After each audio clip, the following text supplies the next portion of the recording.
ज़माने खां मुंहुं विझणु इन्हीअ करे त चवाई थो रे सॼी मथां ॾींहं पवंदा था वञनि खानूअ जो कोबिलो कर हुन वीचारे जो घर ख़ाली थई खानूअ जो जेको पुटु आहे न पंहिंजे पीउ खे ॾींहुं राति यादि करे वेठो थो रोए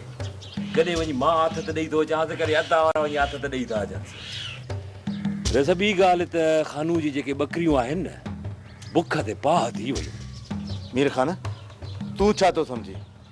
मां कोशिश न पियो करियां कोशिश हूंदे बि ज़मानत मंज़ूर नथी थिए आख़िर छो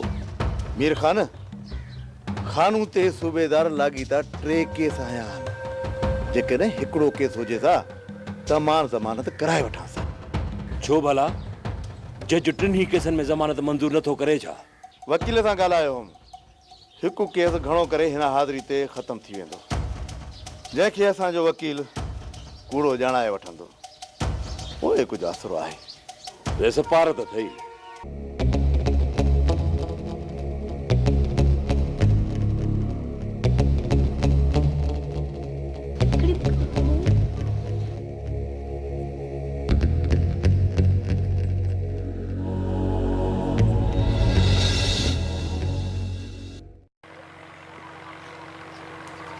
मां तुंहिंजे करे निकिरी आयुसि त वञी तो मीर खान सां अकेलाई में कचहरियूं कयां कचहरी ॿिए दफ़े थींदी मां खानूअ जे छोकिरे सां मिली थो अचां ठीकु आहे मिली अचु पर मोटी ज़रूरु अचिजांइ पक नथो ॾियां ॻोठ बि वञिणो आहे जेकॾहिं टाइम बची वियो न पोइ अचण जी मां कोशिशि कंदुसि ख़ालिद पुट काॾे निकिरी पियो आहीं मुंहिंजी ॿकरी गुम थी वई आहे छा ॿकरियूं केॾी महिल संभाली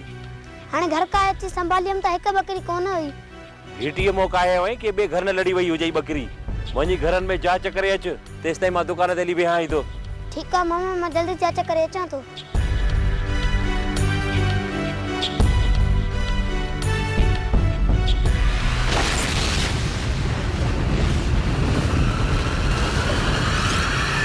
कमदार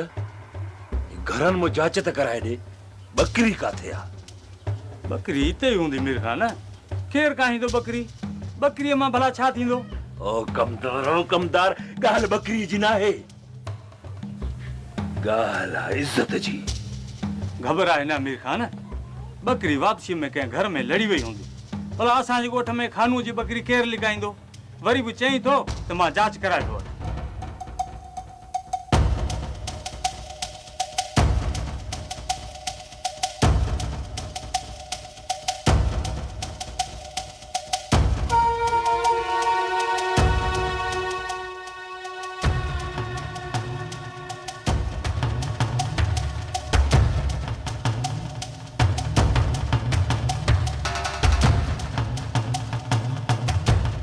मामा बकरी गोठ में कान्हे